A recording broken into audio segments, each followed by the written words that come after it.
नमस्कार, BTV news के इस बुलेटिन में आपका स्वागत है। सबसे पहले आइए एक नज़र डालते हैं आज की कुछ खास खबरों पर।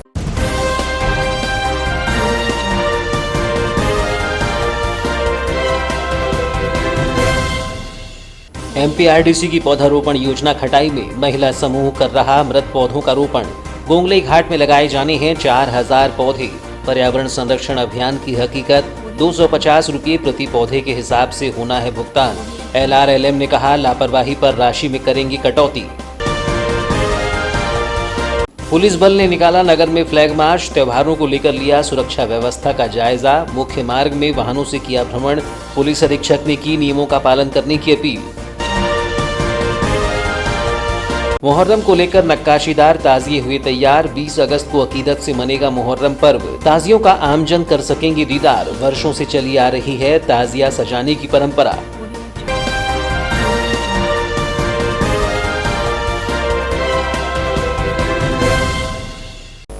और अब समाचार विस्तार से। समाचार के इस बुलेटिन के साथ मैं हूं महेंद्र अमूले।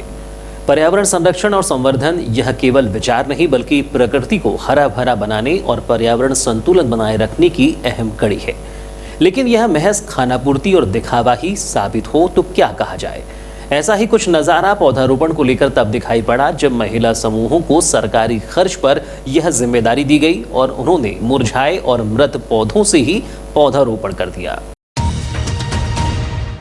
यह तस्वीरें उस पौधारोपण अभियान को बयां करती है जिससे पर्यावरण संतुलन, जलवायु परिवर्तन और हरी भरी प्रकृति कोई मायने नहीं रखती।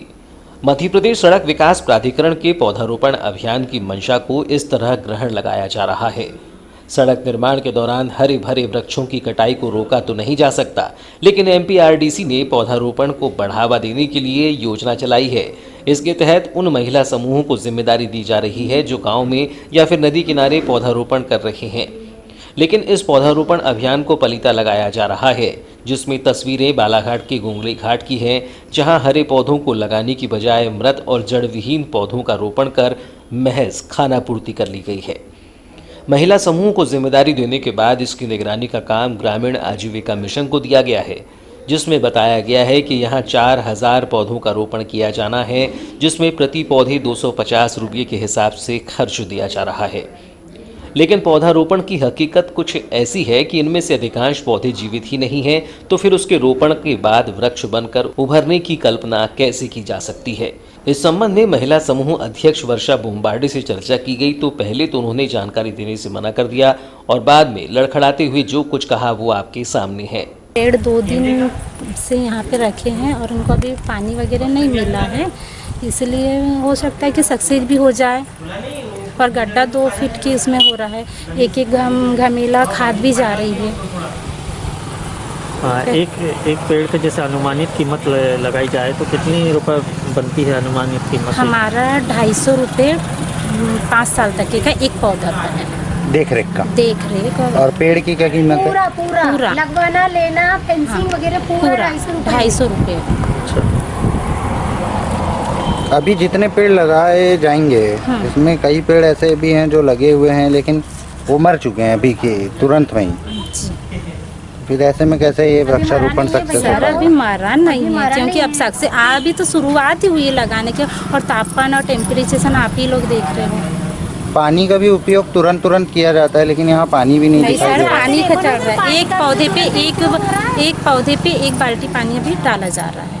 इस संबंध में आजीविका मिशन संचालक ओम प्रकाश बेदुआ से चर्चा की गई तो उन्होंने कहा कि MPRDC का करार महिला समूह के साथ हुआ है और वे आजीविका मिशन निगरानी की भूमिका में है।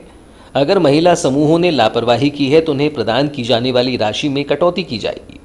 इस संबंध में मैं ये कहना चाहूँगा कि मैंने जिला प्रबंधक कृषि और जिला प्रबंधक MED जो हमारे यहाँ पे हैं पदस्थ हैं, मैंने जैसे ही ये मेरे संज्ञान में आया था तो मैंने तुरंत दूसरे दिन वस्तु स्थिति का जायजा लेने के लिए वहाँ पे स्थल पे भेजा कि जाकर के एक बार भौतिक परीक्षण कर मतलब आ जाएं।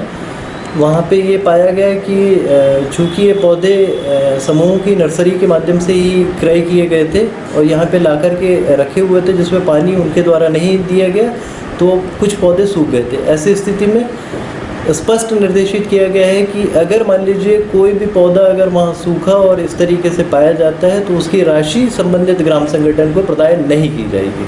आजीविका मिशन को मजबूत बनाने और उनकी भागीदारी पौधारोपण अभियान से सुनिश्चित करने के लिए जवाबदारी दी गई है, लेकिन महिलाओं ने पौधारोपण को लेकर जो लापरवाही अपनाई है वो दूर दूर तक पौधारोपण की परिकल्पना पर फिट नहीं बैठती है।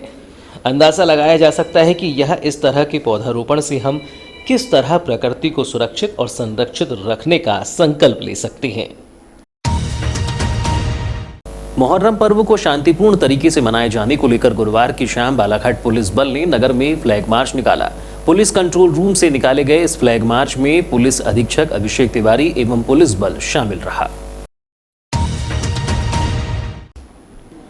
नगर सहित जिले भर में 20 अगस्त को मुहर्रम पर्व मनाया जाएगा, जिसको लेकर सामाजिक सद्भाव एवं शांतिपूर्ण त्यौहार मनाने को लेकर जिला पुलिस बल ने नगर में फ्लैग मार्च निकाला, जिसमें पुलिस अधीक्षक अभिषेक तिवारी, नगर पुलिस अधीक्षक कर्णिक श्रीवास्तव, नगर निरीक्षक एमआर रोमड़े, यातायात प्रभारी वीरेश कुशवाहा सहित अन्य पुलिस अधिकारियों के साथ ही पुलिस जवान फ्लैग मार्च में शामिल रहे।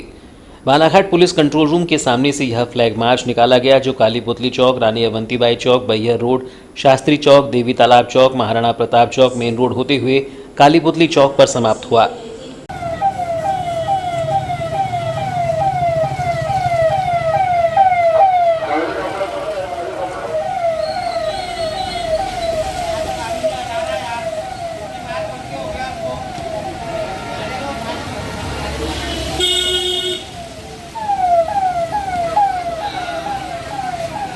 पुलिस अधीक्षक ने फ्लैग मार्च को लेकर बताया कि आपसी सौहार्द से त्योहार संपन्न हो और कानून व्यवस्था का पालन किया जाए, इसलिए फ्लैग मार्च निकाला गया। साथ ही कोविड नियमों का पालन करते हुए त्योहार मनाने की अपील की। आगामी जो त्योहार हैं और उसमें क्या व्यवस्था है वो देखने के लिए और साथ ही साथ जिसमें कि सभी नियमों का पालन हो सके, कानून व्यवस्था की स्थिति बनी रहे और आपसी सौहार्द से ये सभी त्यौहार संपन्न हो सकें, इसके लिए एक पुलिस के द्वारा फ्लैग मार्च निकाला गया था और सभी व्यवस्थाएँ लगाई गई हैं आज के लिए, कल के लिए। और सभी बालाघाट वासियों से भी निवेदन करता हूं कि इसमें भरपूर सहयोग दें, जो अपना शासन के नियम है, निर्देश हैं, उनका पालन करें और उसी के साथ जो सभी त्यौहार हैं ज़्यादातर अपने घरों में कोविड नियमों का जो एक अप्रोप्रिएट बिहेवियर है उसका पालन करते हुए मनाएं, सोशल डिस्टेंसिंग का पालन करें, मास्क लगाएं, जिससे कि त्यौहार भी जो हैं वो अच्छे से मनाए जा सकें, सौहार्द भी बना रहे और हम लोग अपने आप को संक्रमित होने से भी बचा सकें। सर, जुलूस और ताजिए की परमिशन है कि इस बार निकालनी? इसमें जैसा कि आपको निर्देश में पता है कि जुलूस और उसकी अलग से परमिशन नहीं है। जो लोग अपना 50 तक की जो स्थिति है कि कम से कम लोग जाकर और 50 से ज़्यादा ना हो, वो अपना धार्मिक आयोजन जो कर रहे हैं वो निर्देश आप सभी के संज्ञान में है और उन्हीं निर्देशों का पालन करते हुए कार्रवाई की जाए। पैगंबर हजरत मोहम्मद साहब के नवासी हजरत इमाम हुसैन की शहादत का पर्व मुहर्रम 20 अगस्त को मनाया जाएगा। इमामबाड़ों में ताज़िया बनाए गए हैं। देखा जाए तो ताज़िया बनाने की वर्षों पुरानी परंपरा चली आ रही है। मुहर्रम पर्व पर ताज़िए के रूप में हिंदू मुस्लिम कौमी एकता की अनूठी मिसाल भी पेश होती है, जो आज भी कायम है। मुहर्रम पर्व पर मन्नती ताजिया बनाने का क्रम इस बार भी जारी रहा और अकीदत के साथ जुटते हुए ताजिए को तैयार किया गया है। शहर के इमामबाड़ा निवासी मजीम खान बताते हैं कि उनकी उम्र 70 वर्ष की हो चुकी है और जब वे पैदा हुए थे तो ताजिए बनाने की मन्नत थी, जिस परंपरा को वो आज भी निभा रहे हैं और जब तक वे जीवित हैं तब तक निभाते रहेंगे। ये मेरी मान्यता है। मेरी उम्र 70-71 साल की हो गई है, तब से मेरा ताजिया बन रहा है जी। क्या और जब तक मैं जिंदा हूँ तब तक बनेगा। ये मेरे माँ बाप की मन्नत थी, इसलिए वो कर रहा हूँ। तो इस कब पब्लिक के दर्शन के लिए कब निकाला जाएगा, कैसे क्या इसकी रूपरेखा बनाई गई है इस बार? दर्शन के लिए मेरा भाई इस साल कोई परमिशन नहीं है। अभी थोड़ी देर पहले एसडीएम साहब का फ़ोन आया था, उन्होंने डायरेक्ट मना कर दिया कि आप सीधे यहाँ से नदी ठंडे करने ले जा लो, इसलिए हम बाहर नहीं ले सकेंगे, घुमाएंगे नहीं, यहाँ से घर के बाहर रखेंगे और घर के बाहर से जो भी लोग को आना है वो यहीं, जिसको आना है वो यहीं आके दर्शन कर। अच्छा, इसकी मान्यता क्या है, क्यों बनाया जाता है ये? इमाम हुसैन के नाम से बनाया जाता है। क्या है ये तो इतिहास ही जानता है, इसके बारे में अपन नहीं कह सकते। ये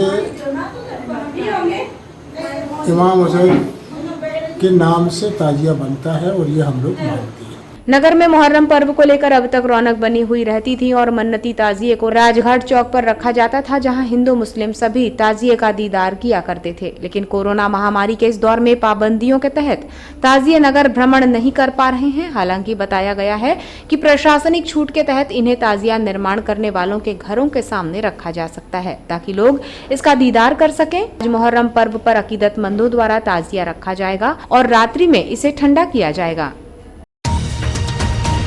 तो ये थी अब तक की खबरें। नई खबरों के साथ एक बार फिर हम हाजिर होंगे। तब तक के लिए दीजिए इजाजत। नमस्कार।